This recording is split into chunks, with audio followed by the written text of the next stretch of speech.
38만 3천여 명이 코로나19 백신 접종을 완료하였습니다. 2, 3월 우선 접종 대상자의 40%가 지난 열흘간 접종을 마쳐서 속도도 제법 빠른 편이라고 하는데요. 하지만 또 접종을 맞은 이후에 돌아가신 분들의 신고가 꽤 접수가 된 상황이기도 합니다. 백신 접종 이후의 다양한 상황, 또 궁금증 등에 대해서도 알아보고요. 현재 수급 상황도 좀 짚어보도록 하겠습니다. 중앙대 약학대학 설대우 교수 함께합니다. 어서 오십시오. 예, 안녕하세요. 예, 이제 12일 됐습니다. 접종 상황 어떻게 보고 계세요? 접종이 상당히 속도감 있게 잘 이루어지고 있다 이렇게 볼 수 있는데요. 예. 지금 말씀하신 대로 우리가 거의 이제 38만 3천여 분이 접종을 했고요. 네. 이제 아스트라제네카가 37만 7천여 분, 그다음에 화이자가 훨씬 적습니다. 6,200여 분이 접종이 되었고, 지금은 이제 주로 의료진을 빼고 대부분은 요양원, 요양병원에서 접종을 하고 계신데 이제 네. 64세 이하 분들이 접종하고 있는데 예. 전체 맞아야 되는 분들에게서 40%를 약간 상회합니다. 그러니까 상당히 우리나라는 접종이 잘 일어나고 있다 이렇게 볼 수 있고요. 더 중요한 것은 한 달 전에 JP 모건에서 보도 자료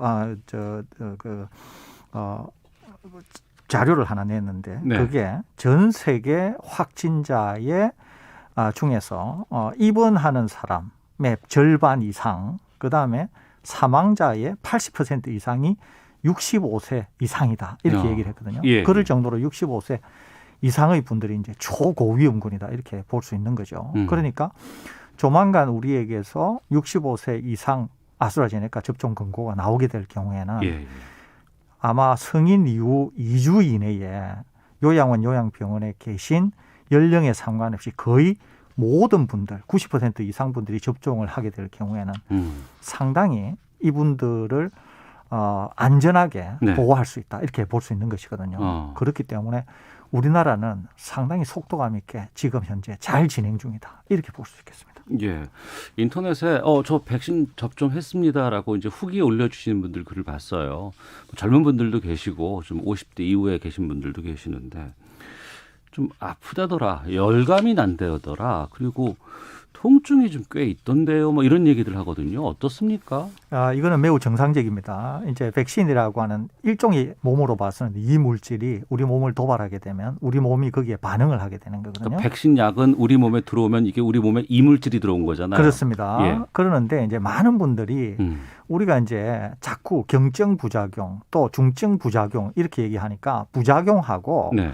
정상적인 과정으로서의 반응 이런 것들 우리가 막 지금 혼재해서 쓰고 있거든요. 잠깐만요. 부작용은 나타나면 안 좋은 건데 그렇습니다. 정상적인 반응이라는 건 어떤 거예요? 어떤 거냐면 이거 부작용은 정의를 할 때 나타나면 안 되는데 나타나서 우리 몸에 위해를 가하는 것 이것이 부작용이거든요. 그러니까 나타나면 안 되는 거예요. 그런데 백신을 접종하게 되면은 열이 난다든지 통증이 있다든지 거기에 붓기가 있다든지 이거는 나타나면 안 되는 게 아니고 나타나야 되는 거거든요. 그러니까 몸이 반응을 하는 거예요. 그러면 그렇게 나타나더라도 부작용이 되려고 하면 어떻게 돼야 되냐 하면 강도가 기대된 것보다 더 세거나 길이가 더 길거나 이거는 부작용이 될 수 있습니다. 그런데 이제 충분히 통제 가능한 수준의 열 또 통증 붓기, 깔아앉는 붓기 이런 것들은 경증 부작용이 아니라 사실은 이제 반응이다, 과정이다 이렇게 이해를 하는데 우리가 이제 혼재해서 쓰다 보니까 그냥 경증 부작용 이렇게 얘기하는데 실제로는 부작용이 아니고 이런 것들은 다 몸이 정상적으로 반응을 하면서 면역을 획득하기 위한 과정이다 이렇게 이해하시면 좋고요. 제가 조금 전에 말씀드린 것처럼 강도가 크거나 길이가 너무 길어진다거나 이런 것들은 이제 의료진들이 거기에 대해서 예를 들면 해열제나 진통제나 그 이외에 어떤 처방을 내주실 거기 때문에 거기에 따르시면 될 것 같습니다. 근데 보니까 열 나니까 미리 해열제 드세요라고 자가 처방하시는 분들 계시던데. 그렇게 하시면 안 됩니다. 우선은 백신을 접종하기 전에는 우선 해열제나 진통제를 드시면 안 되고요. 가능하면 안 드시는 게 좋습니다. 왜 그러냐면 어떤 분들은 반응이 약할 수도 있고 어떤 분들은 반응이 강할 수도 있거든요.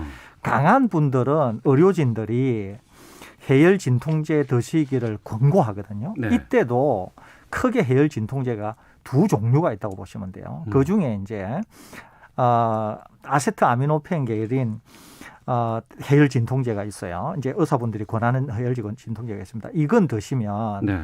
면역이 생기는 거를 방해하지 않으면서도 통증, 붓기 이런 거를 이런 거를 떨어뜨려 주는 이제 해열 진통제가 있거든요. 네. 그러니까 거기에 따라서 하시면 되지 미리 복용하는 것은 권하지 않습니다. 접종 이후에 뉴스들을 보면 접종하고 나서 사망 사례가 꽤 나온다. 그러니까 이게 접종 때문에 사망한 것인지 아니면 접종을 했는데 그 이후에 어떤 다른 이유로 돌아가셨는지에 대해서는 솔직히 그냥 제목만 봐서는 잘 구별이 되지도 않고 이번에 지금 돌아가신 분 11명 가운데 1차 검토가 끝내 8명에 대해서 관련성이 없다 이런 잠정 결론을 방역당국이 내렸습니다. 이 내용을 좀 설명해 주세요. 예, 이거는 관련성이 없다. 이거는 확실해 보입니다. 왜냐하면 이거는 그냥 네. 관련성이 없다. 이게 아니라 매우 과학적이고 매우 합리적이면서 매우 논리적이에요. 예를 들면 이런 거예요. 쉽게 말씀드려서 백신이 한 병에 10병이 들어가 있지 않습니까? 그러면 10병을 10명한테 나누어 맞힌 거예요. 네. 그중에 사망이 한 명이 일어났다 그래 봐봐요. 그러면 백신에 문제가 있으면 그 한 명만 사망한 게 아니라 다른 사람들도 사망을 하거나 아니면 어떤 부작용을 나타내야 될 거예요. 그런데 한 명이 사망했다는 거죠. 그렇기 때문에 백신 부작용이 한 명한테만 일어났다. 백신이 잘못됐다. 이렇게 얘기하기는 어렵다는 거죠. 첫째 하나는. 두 번째는 임상시험을 할 때 백신을 접종하면 생기는 다양한 부작용들이 다 취합이 되어 있거든요. 이 백신을 접종하면 이런 부작용들이 있다. 그런 거거든요. 방금 10명에게 맞췄는데 사망한 한 명뿐만 아니라 나머지 9명에게서 그런 사망과 관련된 부작용이 있나를 조사를 해본 거예요. 그러니까 사망한 사람에게서도 그런 부작용이었고 나머지 9명에도 그런 부작용이 없다는 거예요. 그러니까 백신이 촉발한다고 알려져 있고 그 부작용은 사망과 연관될 수 있다고 알려져 있는데 그것이 백신 접종한 사람들에게 나타나지 않았다는 거죠. 또 하나는 기저질환 여부를 확인해 본 거예요. 확인해 보니까 사망하신 분은 기저질환을 앓고 있더라는 거죠. 물론 사망하지 않은 분들이 다 기저질환이 없다는 거 아니에요. 그중에서도 기저질환이 있는 분이 있어요. 그러면 사망하신 분도 기저질환이 있고 다른 분들도 기저질환이 있는데 사망하신 분만 딱 사망을 하신 거예요. 그리고 임상시험을 할 때도 다양한 형태의 기저질환에 대해서도 테스트가 되었거든요. 그러니까 이런 모든 정황을 놓고 보니까 백신에 의해서 사망을 했다. 이렇게 보기에는 이게 안 맞는 거죠. 이게 논리적으로. 그래서 이제 당국이 인과관계가 없다라고 하는 매우 과학적이고 매우 논리적이고 매우 합리적인 평가, 그다음에 검사 이런 걸 통해서 그런 결과가 나오는 것이거든요. 전 세계에서 2억 명이 넘게 지금 백신을 접종을 했는데 인과관계가 있는 사망에 한 명도 없다라는 얘기 있는데 이거 확인해 주실 수 있습니까? 그렇습니다. 예를 들면은 영국은 지금 1,700만 명 이상이 접종을 했거든요. 우리만 그런 게 아니라 백신을 접종하고 나서 몇 명이 사망을 했냐면은 거의 450명 가까이 사망을 했습니다. 독일도 거의 250만 명 이상이 접종을 했는데 한 120여 명 가까이가 사망을 했거든요. 그런데 이런 사례들을 방금 우리처럼 인과관계가 있는지 논리적인지 합리적인지를 다 조사를 해보니까 백신 접종 이후에 사망한 거는 맞지만 백신이 사망을 일으켰다라고 볼 근거는 전혀 없는 거예요. 방금 제가 설명드린 것처럼. 그래서 지금 거의 2천만 명 이상 몇억 명 수준으로 접종을 했는데도 이런 백신 접종 이후에 사망한 것은 맞지만 그 사망이 백신 때문에 일어났다고 볼 근거는 충분하지 않다. 이것이 지금 전 세계의 사망 사례에서 확인이 되고 있기 때문에 백신이 상당히 신속히 개발됐음에도 불구하고 안전성이나 효과는 믿고 접종할 정도는 된다. 그래서 안심하고 접종하셔도 된다. 이 말씀 드릴 수 있겠습니다. 지금 우리가 1차 접종하고 있는 상황입니다. 그런데 이번 1차 접종에서 특히 아스트라제네카 같은 경우에는 만 65세 이상은 맞지 않도록 결정을 했어요, 지난번에. 그리고 이제 이번 주에 곧 만 65세 이상에 대해서 접종 여부를 발표한다고는 하는데 이건 지금 어떤 상황인 거예요? 우선은 이제 위원회가 몇 개가 있지 않습니까? 위원회가 있는데 이제 제일 마지막 위원회가 질병청 산하에 있는 예방접종전문위원회라고 하는 겁니다. 네. 그 앞단에 있는 위원들은 지금 대충 65세 이상 고령자에게도 접종을 권고한다, 승인한다 이렇게 이제 의견이 모인 것 같습니다. 네. 마지막으로 이제 예방접종전문위원회에서도 아마 이런 권고가 나올 것으로 생각됩니다. 배경이 있는데요. 두 가지입니다. 하나는 영국에서 거의 540만 명에 해당되는 대규모 이것을 좀 더 전문적으로 real world vaccination이라 그래요. 임상시험이 아니라 실제로 현장에서 500 수십 명 실제 접종한 사람이 수백만 명인데 예. 분석한 거는 540만 명이나 되거든요. 분석을 해보니까 아스트라제네카 백신이 고령층에 상당히 효과가 뛰어나다. 그게 확인이 되었고요.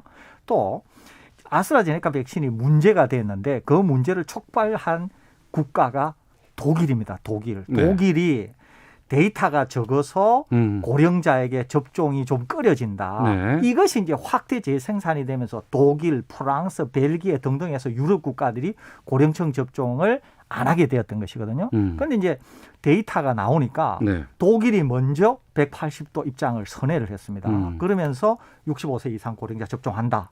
또 프랑스도 65세 이상 접종할 테니까 심지어는 프랑스 대통령이 물량만 공급해 주면은 네. 내가 먼저 맞겠다. 이렇게 손 들고 나올 정도로 아스트라제네카 백신을 환영하는 분위기가 생긴 거죠. 예. 그러니까 두 가지. 하나는 실제 데이터가 65세 모여졌고. 이상의 대상에게서 좋은 결과가 나왔고 네. 두 번째는 유보적인 입장이나 부정적인 입장을 보였던 국가들이 완전히 입장을 바꾸면서 아스트라제네카 백신을 환영하니까 네. 이런 기류나 데이터들이 우리 당국에 이제 들어오면서 우리 당국도 아주 전향적으로 입장을 선회한 게 아닌가 이렇게 생각이 됩니다. 예. 그러면 이제 2차 때부터는 뭐 나이 드신 분들도 아니면 일반 국민들도 서서히 접종이 이제 시작될 것 같은데 우리가 발표된 계약 물량이 7,900만 분 인분이거든요. 그렇습니다. 근데 이번 1차 때 도입된 건 84만 명 분인데 백신 수급은 그럼 어떻게 될 것 같습니까? 백신 수급은 우선은 이제 정 총리께서 말씀하신 50만 명 화이자 백신이 이제 도입될 거, 또 이제 뭐 2분기, 3분기, 4분기 해서 노바백스가 들어올 거 뭐 쭉 있습니다. 있는데 네네. 이제 제일 문제가 전 세계가 하나같이 백신 수급에 어려움을 겪고 있거든요. 대표적인 국가가 일본이라고 볼 수 있습니다. 일본은 화이자 백신과 상당히 일찍 계약을 했는데 네.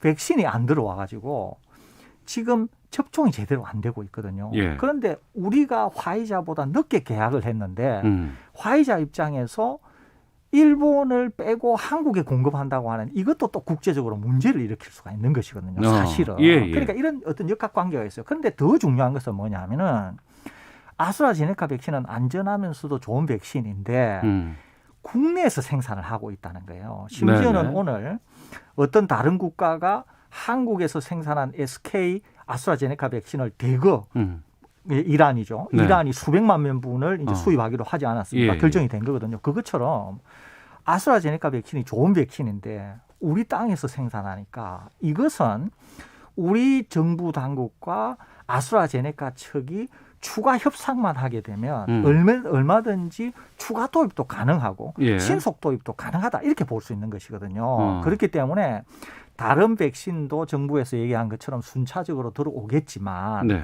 만에 하나 그런 일정들이 좀 어그러져서 어려움이 있다고 하면 우리 손에는 아스트라제네카 백신이 있으니까 그것이 우리에게는 백신 접종과 관련해서 좋은 기회가 되는 그런 백신이 되지 않을까. 이렇게도 조심스럽게 전망해 봅니다. 러시아 백신도 우리나라에서 만든다는 얘기를 들었어요. 그렇습니다. 지금 이제 전 세계에서 제일 많이 선구매된 백신이 아스트라제네카 백신인데요. 예. 아스트라제네카 백신 2번 맞지 않습니까? 한 번에 5불, 두 번에 10불입니다. 그런데 얼마 정도 선구매가 됐냐면은 35억 명분입니다. 그러니까 매출로만 따진다고 하더라도 350억 불, 우리 돈으로 약 38조 원 가까이 되겠죠. 예. 이게 아스트라제네카 백신이고요. 스푸트니크 백신, 러시아에서 개발한 스푸트니크 백신은 7억 명 정도에게 계약이 됐습니다. 그러니까 이 스푸트니크 백신은 좀 더 비싸거든요. 예. 그러니까 이것도 뭐 거의 10조 정도의 매출을 낼 가능성이 있는 거죠. 그런데 이제 러시아에서 대량 생산을 할 시설이 부족해가지고 우리나라의 일부 가용 가능한 시설에서 스푸트니크 백신을 대량으로 생산하고 네. 다른 나라에 수출하는 물량으로 국내에서 생산된 거를 쓰려고 하는 것이거든요. 그래서 이건 우리가 아직 확보한 건 아니죠. 확보한 건 아닌데 방역 당국이 네. 스푸트니크 백신을 국내에 접종하는 것은 고려하지 않는다. 이것이 기본 입장이거든요. 그러니까 아마 스푸트니크 백신은 국내에서 생산이 되어서 전량 러시아나 아니면 러시아가 지정한 다른 제3국가로 반출될 것으로 생각이 됩니다. 알겠습니다. 그렇게 말씀하신 것처럼 뭐 수급이 원활하게 이루어진다는 것을 우리가 가정을 했을 때, 전제로 했을 때 언제쯤이면 집단 면역 될까요, 우리가?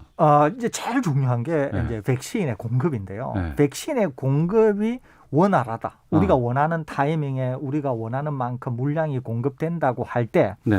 지금의 백신 종류에는 상관이 없습니다. 다 백신이 어느 정도 안전성과 충분한 효과를 확보했다고 보기 때문에 그러니까 화이자나 노바백신이나 노바백스나 모더나나 얀센 같은 것도 다 마찬가지라고요. 다 괜찮은 백신입니다. 그러니까 만일에 물량만 시간에 맞춰서 공급이 된다고 하면 우리는 인프라나 시설이나 IT 기반이나 환자 관리 이런 것들이 너무 잘 돼 있거든요. 네. 그렇기 때문에 당국에서 정해놓은 기준인 11월 말까지에는 거의 전 국민이 집단 면역에 이를 정도의 충분한 그런 접종이 일어날 것으로 생각이 됩니다. 그러면 지금 1차 접종 받는 분들은 이제 2차까지 또 맞으셔야 될 거 아니에요. 2번 맞아야 되니까. 근데 이분이 뭐 1차를 이번에 맞았고 뭐 4월에 맞았다고 하면은요. 제가 만약에 10월에 맞는다고 한다 그러면 한 6개월 정도의 차가 있잖아요. 그러니까 저와 먼저 받았던 분과 그 면역력이 계속 유지가 되나요? 어떠세요? 그거는 아직 모릅니다. 전 세계가 아직 실제 현장에서 백신을 접종한 기간이 얼마 안 되기 때문에 면역 기능 지속 기간이 얼마나 되는지를 모르는 거죠. 그러니까 만일에 짧다 그러면은 먼저 접종하신 분은 한 번을 맞았던 두 번을 맞았던 제일 마지막에 두 번을 맞는 분하고 너무 시간이 길면은 먼저 맞았던 분은 면역이 풀릴 수도 있는 거죠. 이게. 그래서 이제 이거는 아직까지 우리가 모르기 때문에 이제 이럴 경우에는 세 번째 접종을 해야 되는지 말아야 되는지 이것도 이제 학문적으로 규명이 돼야 됩니다. 네. 만일에 면역 지속 기간이 충분하다는 가정하에서 그리고 백신이 제때 충분한 양으로 공급된다는 가정하에서 우리는 2회 접종을 11월 말까지 할 가능성이 있고 심지어 아스트라제네카 백신은 1회 접종만으로도